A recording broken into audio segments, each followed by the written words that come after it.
Salpukang Barangay Ginebra kontra Northport. This is our match hype. Nothing gets more crucial than this.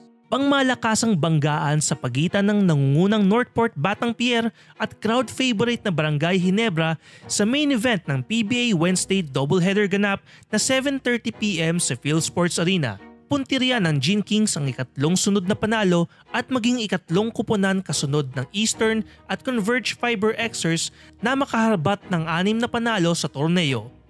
Masaya ang naging bungad ng 2025 para kay Coach Tim Cone matapos ang 93-81 na panalo ng Gene Kings kontra San Miguel Beerman sa kanilang nakaraang laban.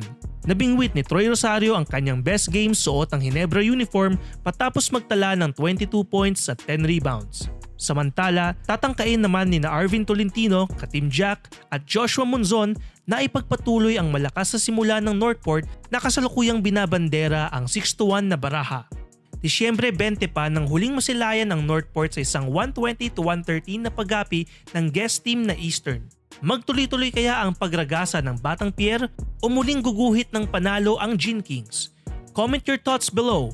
For more info on this match hype, check out onesports.ph.